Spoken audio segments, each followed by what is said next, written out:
companies who are going to be talking about almost around packing 7-8 megawatt hour in a 40-foot container. So associated lot of the balance of the system cost and other things, that also dynamics changes, because many times we talk only about the cell level cost and we keep on looking at the cell price reduction, and everyone has certain expectation of when a cell price is going to reach something. But economics of energy storage is much more beyond just the capex of the system or capex of the cell price.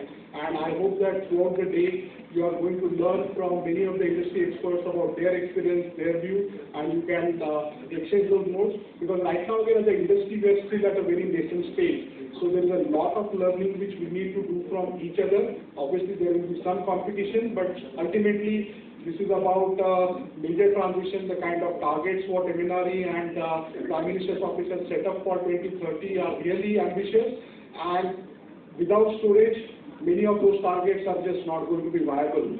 And we have now less than 5 years to actually ramp up and start delivering of tens of gigawatt hour or even 30-40 gigawatt hour of projects each year. So let's work together and make India a major player in the stationary energy storage space. So thank you. Thank you, Dr. Rahul.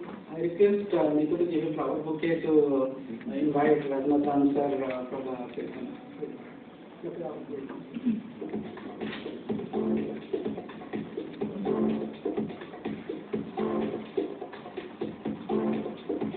Thank you. So before going to the keynote address and the special guest address, I request my industry colleagues to give the remarks on their expectations, but 2 to 3 minutes, please. Invite first Akash Kaushik, founder, Vodafone Energy, please. Very morning, everyone, and to all the dignitaries on there. It's really a pleasure to be the part of this storage event, and we have been working since last 11 years towards the storage and the batteries, and today we will be explaining you something more about that. But that's not something rivaling about what we do. It's about what India can do and what we can do all together. And that's all. Thank you.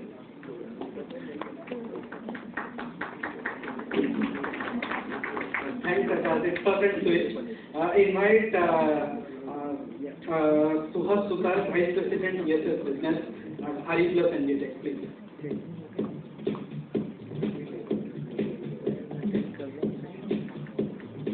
Good morning all, and I thank first of all ISA for inviting us to this event.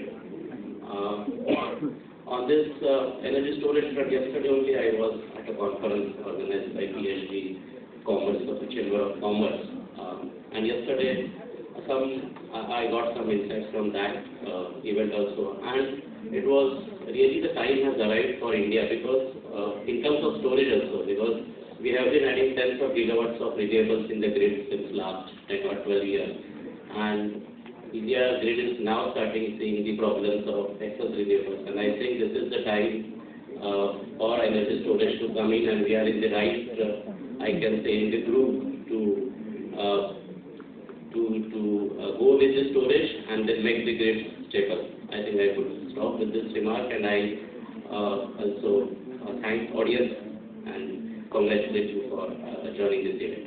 Thank you. Thank you, sir.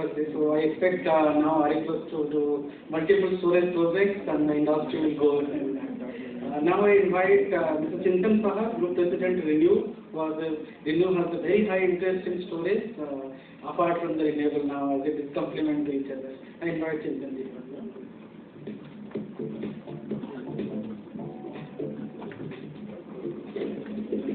Thank you and good morning, everyone. I'll have a couple of points to discuss over here, because this is also important when this conference is occurring. We all talk about huge targets that have been pushed at around 500 gigawatt. Everybody knows it. But this 500 gigawatt is just in chunk of 2030. The dream doesn't end there. It will go beyond that. At the same time, we're also talking about green hydrogen. And we also have, for our exporters, a CBAM tax regime that is going to be occurring in Europe, essentially, to go for grid certification for export of the products. All this put together, it's very important that you get around the clock power as far as base is concerned. And bulk of the renewables happens to be wind and solar, which is dependent on the nature. So you can't do much about it. So you require storage, that's for sure. And storage is important. I can think about three types of storages, which is very important for everybody to focus upon.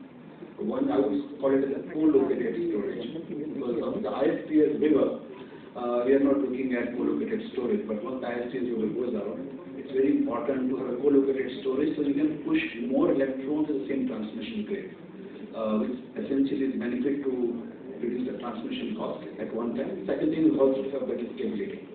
That's something which is bound to happen in the future. The second I call is an embedded storage, essentially storage as distribution line, the consumer line, because the density of consumption is going up in India in the future. We don't want to necessarily add distribution bias cost to it, so that you have an embedded storage and distribution line, essentially to meet the peak requirement for the consumer. And third definitely is the utility storage, which everybody is talking about, which currently people are doing today. In case of utility storage, I think there are huge opportunities in terms of existing generating facilities available, which are operating at a plant load factor of 30-35%, including hydro. Where essentially the infra is there, the transmission system is there, just have to add batteries to it, so that just add or no additional infra is needed, just plug and play type of thing. Obviously, the challenge in the utility storage is all these generating stations have already been contracted to various systems. So how do you move out of the particular contract regime and allow this spare transmission facility, which is otherwise available, to be utilized in the market space as storage as a service? I think that is something requires a fair amount of policy intervention, both at the central and the state level, of how to move out from the existing contracted capacity. And this seems to be a low-hanging fruit. At the same time, battery weakness is its strength. The weakness is you replace your batteries or storage after 7-8 years. That's also a strength because the infra will be up and running. Battery price is definitely 8 years down the line. It will be much, much different than what it is today. So, irrespective of the battery prices today, we need to essentially push it because we require infra for the future. And as we move ahead for beyond 500 gigawatt, this is the infra which is going to play a key role to balance out the uncertainty or the instability or the variability of the renewables that is inherent of its nature of the technology. One more thing that comes to my mind is railways. Railways traction substations across India are also a prime candidate to set up storage systems. So again storage as a service over there. Thanks a lot. That's all I have to share at this juncture. Thank you.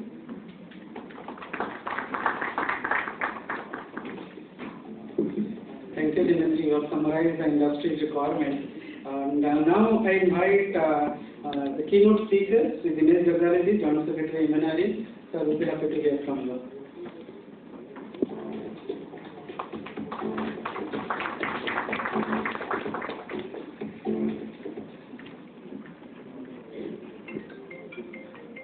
Thank you, Dr.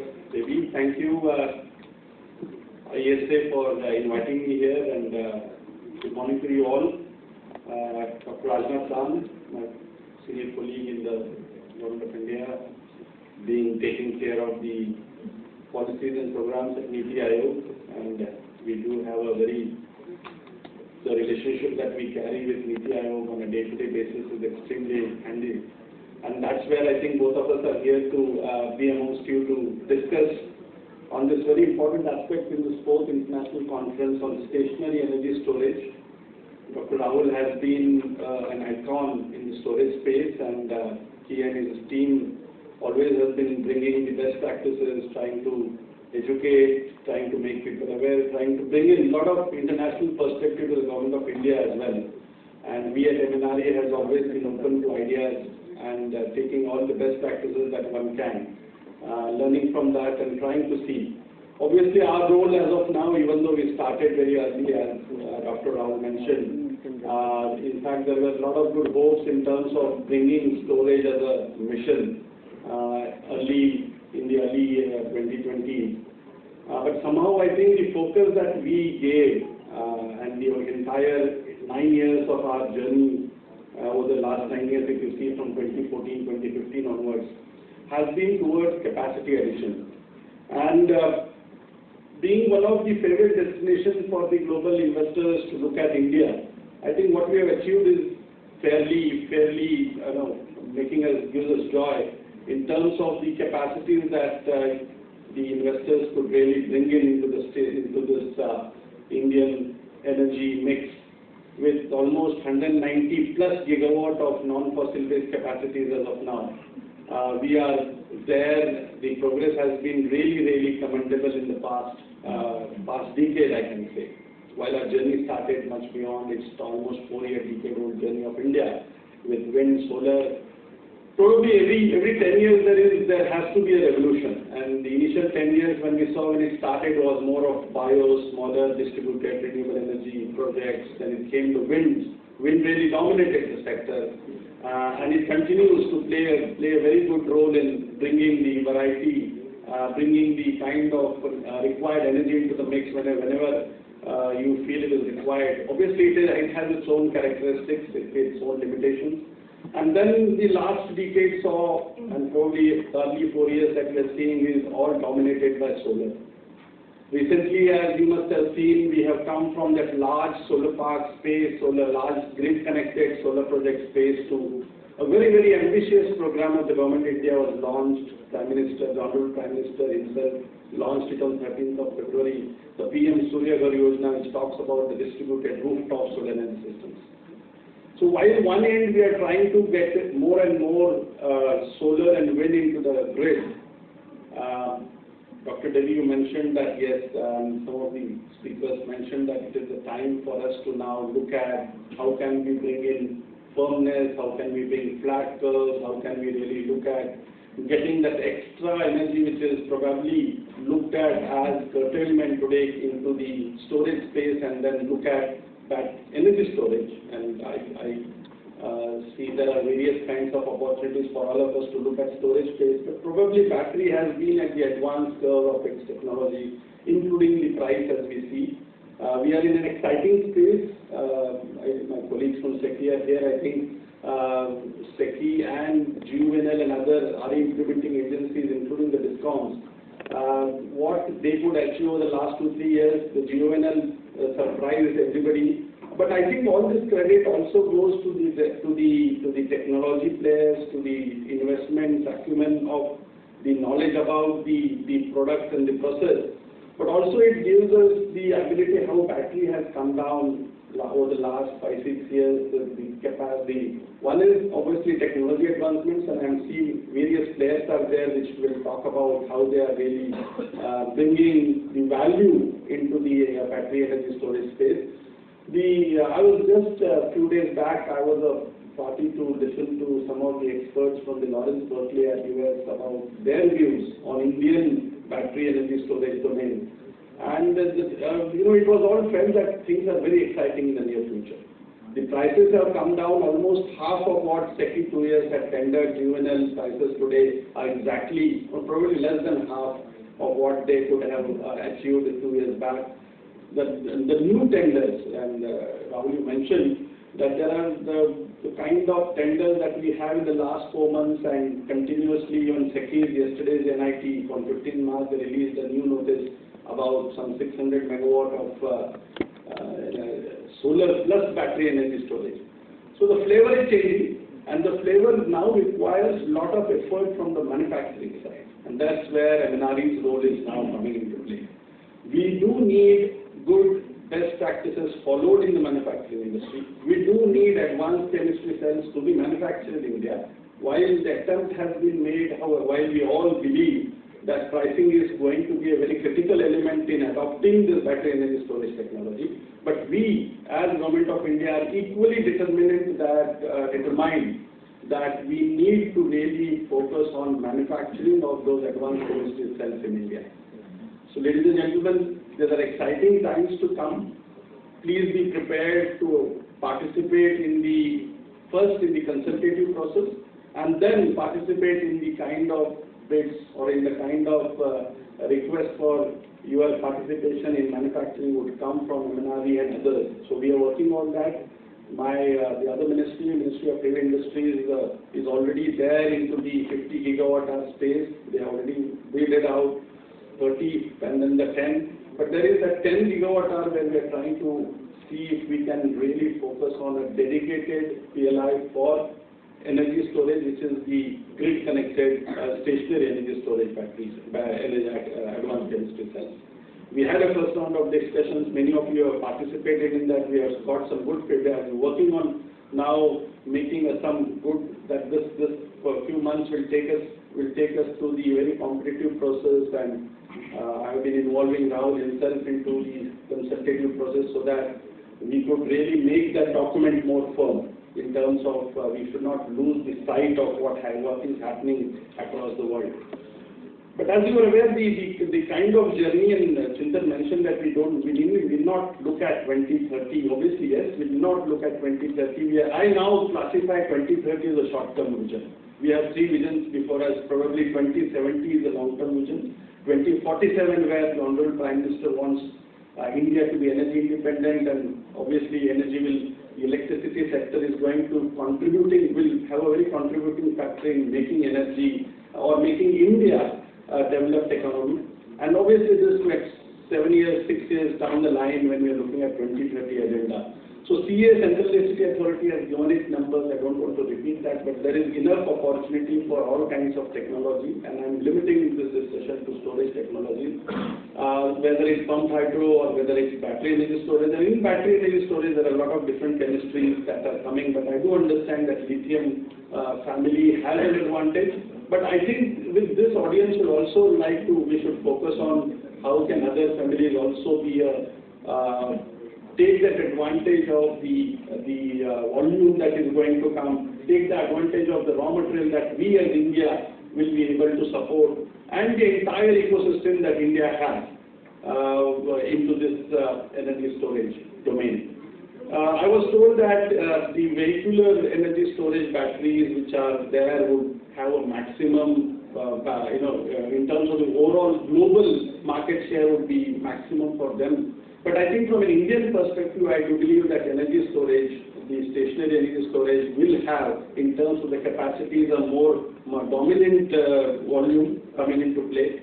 So therefore, once we start with this ecosystem, a smaller ecosystem supported by the government with some kind of incentive to really bring in the advanced technologies and also incentivize efficiency versus the life cycle. And that's where our effort is. In stationary storage, we are focusing on efficiency versus life cycle rather than specific energy density versus life cycle.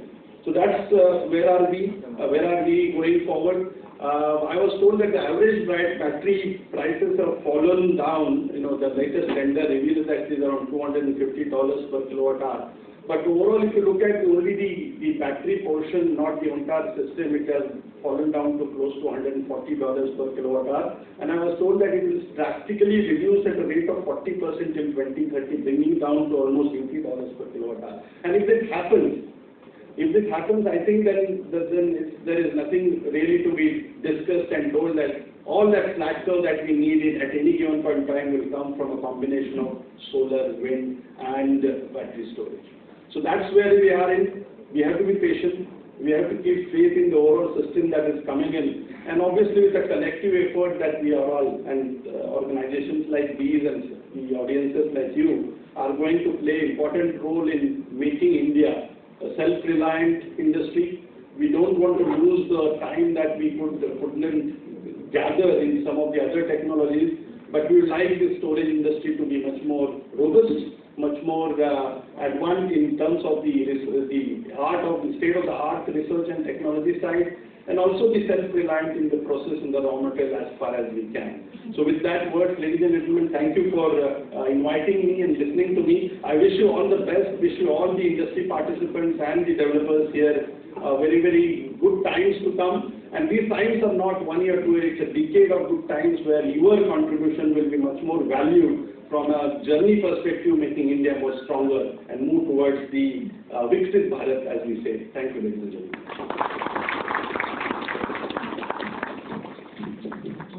Thank you, sir. You're mentioning about this is not a 1 year, 2 years. Many times for companies within a year, if they don't get a project, very small, there is 5 projects came, I did not get one. So it's more than a decade. So if projects are coming in India, it's good for us. So not taking much time, I invite Sri Raghunath Ram, Advisor Energy, Niti Ayog, Government of India, guest of honor for the event to give his address. And I remember, sir, interacting with sir 6 years back regarding the battery manufacturing when we got a call from his office to ISR to help him. And now SEC PLI is the result of that call. Thanks, sir. Please.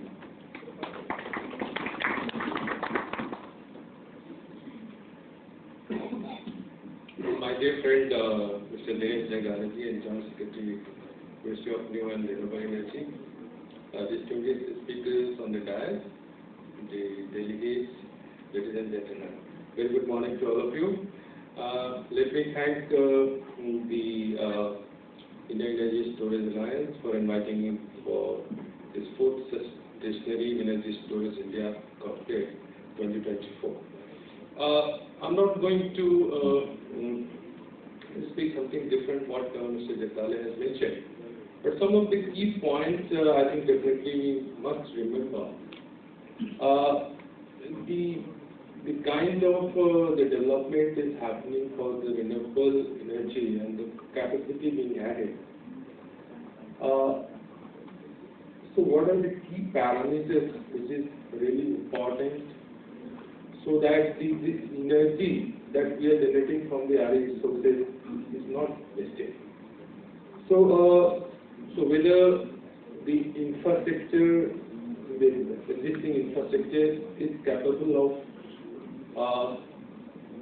taking all this energy that is being generated from the RE sources into the system, or are we in a position to waste it? So that is the thing we need to consider here, and the kind of storages have been projected till 2030 or till 2047. It would roughly range around something more than 300 gigawatt hour kind of storage at the grid level. But you can also imagine the kind of storages would be required for if going to the distributed resources or the recent rooftop solar scheme has been announced on the PM. There is huge attraction from the residential consumers and a lot of applications we are receiving. So whether that would also destabilize our grid, that is the point needs to be also considered. Another problem we are now facing with the DISCOMs, the bottleneck on the infrastructure side. So whether the existing grid would be able to take all the RE generated into the system, or we need to modify it. Somebody was mentioning that we have to build a huge capacity of HVDC to transmit your RE power. We are facing some problems within the grid. Imagine if your storage requirement reach up to something like 1800 gigawatt hour by 2047. So whether that kind of storage battery alone can meet, or we have to look for another kind of storage application, the storage system. Pumped hydro, whether we will be able to meet that requirement, considered to be one of the effective or cost-effective storage system. The existing reservoirs that we have and the identified locations by the Central Electricity Authority of India, whether we will be able to make. So we need to have a very integrated policy for building the storage system within the country. The problem associated with the hydro projects we have seen, the kind of recent devastations we have seen in the northern Himalayan regions, whether all those the existing reservoirs can be exploited for maintaining the battery storage and kind of solutions for maintaining our grid. So these are some of the key factors we must need to consider.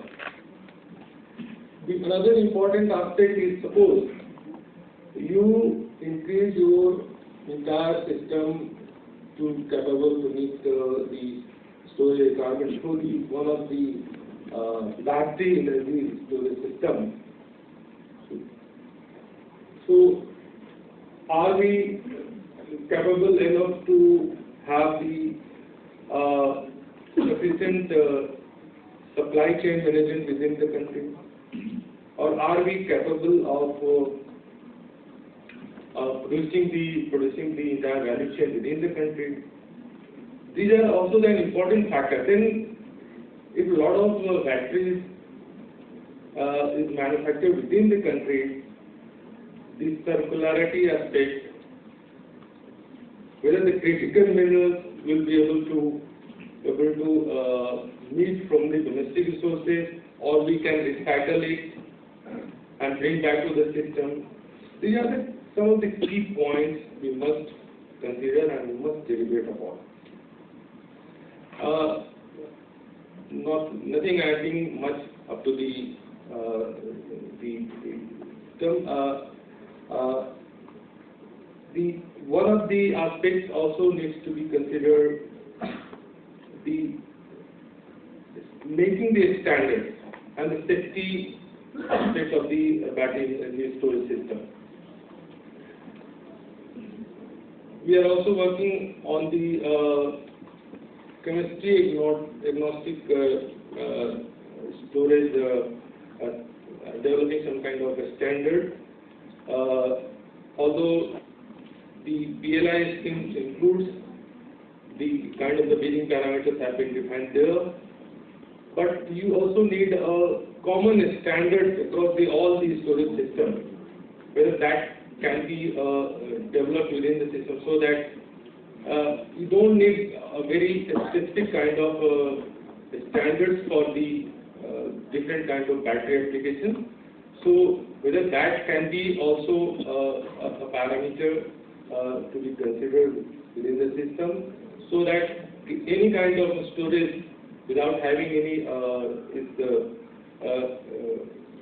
its applications or agnostic approach for what kind of materials and the things have been built in the system on some common parameters that can help and coming fast within the system to build the energy storage system within the country. So we have also published some of the report like renewable energy resource adequacy planning, and we did some study. If we have to penetrate the 500 kind of gigawatt of RE within the system, what are the different kinds of resources available within the state boundaries? How much that can be utilized and how much that can be imported from the nearby states, and how you can optimize that. So this is also an important aspect, and DE has also come out with the regulations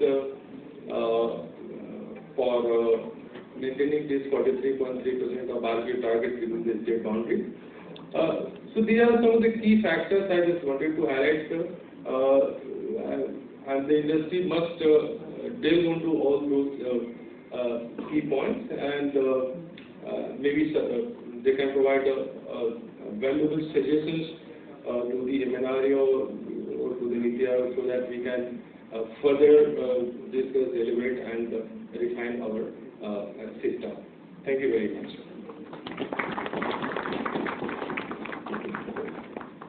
Thank you, sir. We can take two burning questions, very short. And if you can facilitate the mic, please raise your hand. So it's a privilege to have both MNR and NITI in the inauguration. If any burning questions from the audience? Oh, it's fine. No burning. Okay, please. With storage, I think burning, I think everyone gets scared. And I guess that's one of the areas which I think ISA has been working on, focusing on safety. So, yeah, we definitely need to avoid burning questions. So, anyway, Please. So, Sir, just introduce one. I am Jagdish Nanda. I am a faculty at Stanford University and do lateral research. When Mr. Jagdala visited DOE and met David Dark and Jennifer Granholm, I've been working in energy storage since Ford Motor Company when nobody will literally come in $2,000 per kilowatt hours. So we have come a long way, as you said. So it's all about speed and scale. So from Indian context, which is to have deep interest, everyone has a passion. I want to know how are you going to lift off few technologies at speed and scale. I'll keep it simple. Thank you. I think I just told that you were there, and it would be very happy to discuss with you offline based on how Stanford can also collaborate with the Indian storage mission, as we can say. So as far as technology is concerned, at this stage, if you look at and if you follow the overall matrix that we had looked at in terms of the ACC PLI configuration, we are kept it technology agnostic. However, we do believe that when we determine, and if I really talk from the stationary storage perspective, the effort that we have put forward is, as I mentioned, is basically incentivize the efficiency and also look at taking note of the life cycle of the technology. So if we have kept it between a category band of 75% to 95% of efficiency or cycle life of 4,000 to 12,000. And that's the matrix where we're looking at. And I was told that every basically cell in this matrix all accommodates a certain technology. Whether you talk about 75% with 12,000 cell life cycle, we have some kind of flow batteries. And if you go upwards towards 95 and look at even 12,000 to 4,000 cell life cycles, we have a lithium family. So there are various Indian industries and academic institutions also looking a lot on sodium ion. There are also people who have started looking at the other family kind of interventions which we can. From a government, we want to be technology agnostic. Our offtake, as you mentioned, would be based on what value they offer. For us as a government, we would like that energy storage as a device or the solution should be at a competitive and at the desired specification that we want. To look at this grid stability, as Dr. Rajnath mentioned, to look at the various battery storage applications also that have been discussed. So we are coming out with bids, and bids determine the kind of offtake that are required. Whether it's one charge discharge cycle, two, or whatever, probably the grid controller will decide. But that's the Central Electricity Authority has determined what kind of battery capacities would be required for till 2030. It has determined the way, and the resource adequacy, as Dr. Rajnath mentioned, for every state we have determined. So it will be the market determinant, it will be from the distribution company side, and I'm really focusing my intervention here on this particular answer from the distribution company's perspective. I'm not looking at other applications. From a DISCOM side, that is what we are looking at. We would be, the kind of bids have garnered large attraction now based on the commercial acceptability of the prices. So going forward, I believe that there will be a lot of bids. We have come out with hybrid bids, we have come out with FDRE, where it is the load following curves, we are coming out, DISCOMs are now, and there is where every energy storage component comes in. So that's where we are going. we'll be happy to discuss further on what technologies trend do you expect that India should follow and what are the technology trends followed elsewhere as well. So we'll be happy to discuss with you as well. Thank you. Okay, please go ahead. Yeah, hi. My name is Bharat. I'm from Trex Energy. So we are setting up a cell manufacturing unit, particularly for the BESS. But we have always a dilemma. Right now, the government is going very aggressive on the hydrogen storage. So when we are setting up a plant, it will be, let's say, by 2026 will be ready, and it's a heavy heavy investment is involved there. So we want to understand how the game between, let's say, lithium sodium versus hydrogen is going to play. So can I answer in single line? Sure, sir. Maybe we are interacting first time. After the end of the day, you will get the answer. Second, if you don't get the answer, please read the ISA market reports. Maybe you have missed it. You will get the answer. If still after that you don't have an answer, please be part of the ISA community. You will get the answer. Beyond 3, maybe we are fine to help you. I think that is being diplomat, but I just wanted to understand from the expertise they can put a light on it. So maybe instead of putting the government officials on spot for this, I'm trying to address that. If I say something wrong, please correct me. The way I see it is, again, the way India is growing, the vision of Vikasit Bharat, what we have, right? We need a basket of technologies for meeting that vision. The way, at least from IAC side, the way we see it is, hydrogen and batteries are not competing with each other at all. There are different applications where stationary energy storage is, or chemistries for that is suitable, different applications where high energy density cells maybe for automotive applications, and again, those are not competing with each other. Similarly, with hydrogen, the primary focus, the 95 or 98% of the demand is for industrial decarbonization, which otherwise batteries just cannot decarbonize those sectors, right? These are the sectors which are already using hydrogen. India already consumes 6 million metric ton of hydrogen each year.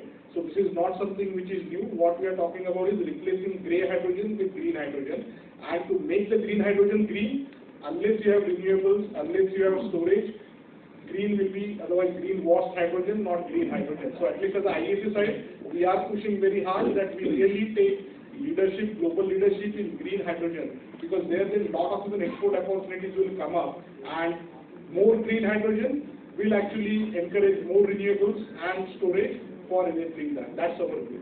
Yeah, I think, thank you. Okay. So we will talk offline. We have actually time constraint. It's a very small question. Okay, please. My question to the Mr. Jagdale. Mike, please. Hello. So my question to Mr. Jagdale and Mr. Ram is, we are talking about ACC, PLI, but when we see that advanced chemistry cells, we need to see a mature market and a requirement. So if we talk about 10 gigawatt of ACC, currently ESS market is, I think, 2-3 gigawatt approximately. So why don't we think on a system level localization as we have done it in automotive? Because now automotive market has reached to 10 gigawatts. And by which we can think for more localization at a system level from different subcomponents perspectives, and can harness some benefit over to the imported products in terms of duty benefits. So this which would give us a little push in a near term, so that we can deliver something from India to only in India, and think for and understand this particular product in detail. Because when we work on a system level, slowly we learn all the nitty-gritties into this. So if you can explain.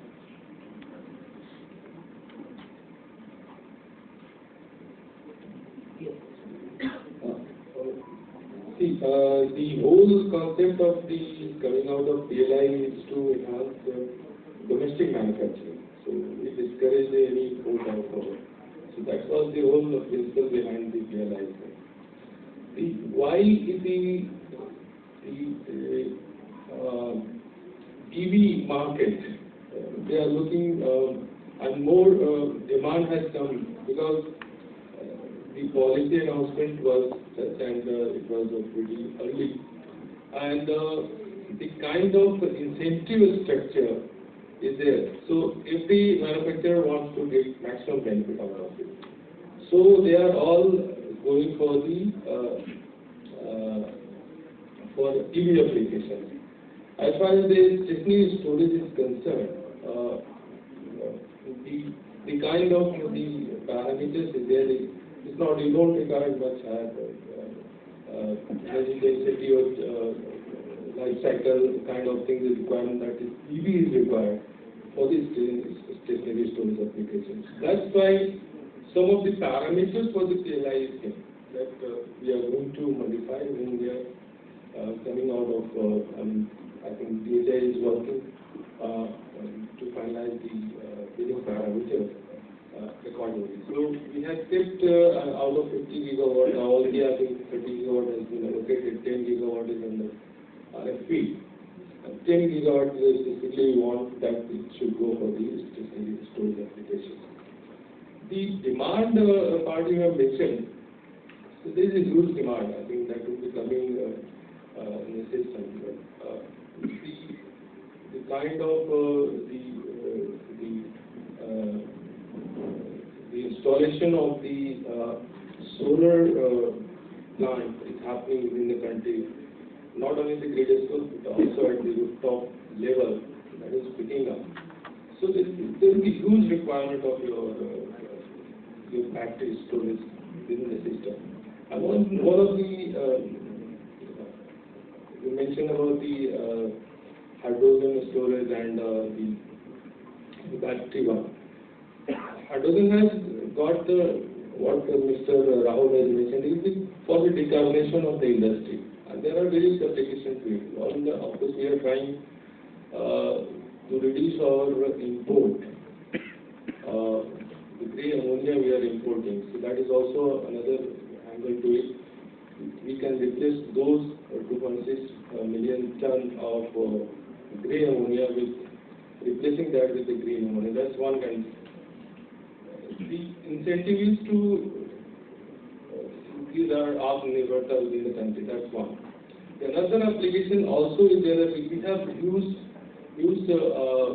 capacity of thermal power station within the country, and we are also adding to it.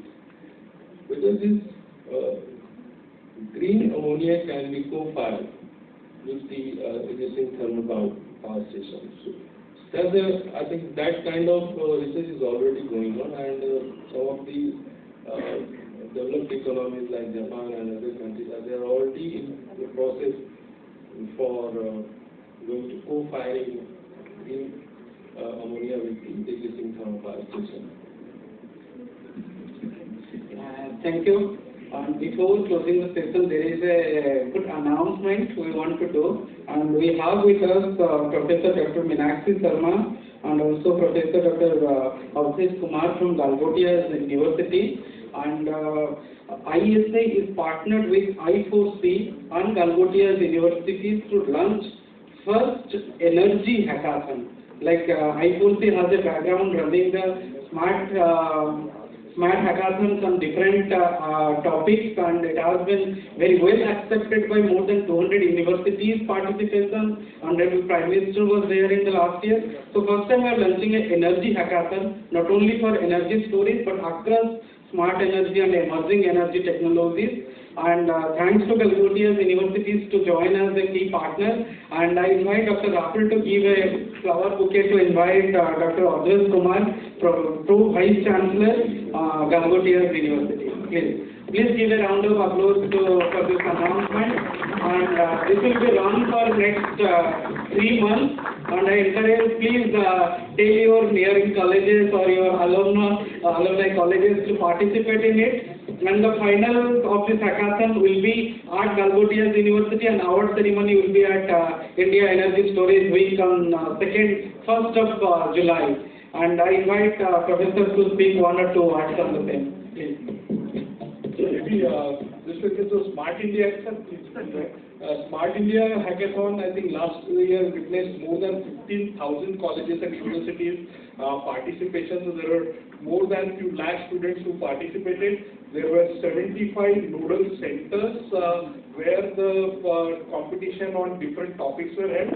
So what we are starting is relatively small. Our target is to reach to around 5,000 universities and colleges for participation, and out of that we are expecting we will select around 200 students for the final round, where around 40 teams will participate. There are around 8 to 10 different problem statements what we are gathering from various members of IESA across stationary storage, renewables, mini-grids, e-mobility, and those problem statements will be given to the students so that they can think about innovative solutions. And I've been fortunate to volunteer as a judge for last 2-3 Smart India Hackathons, and the amount of energy what students bring is actually amazing.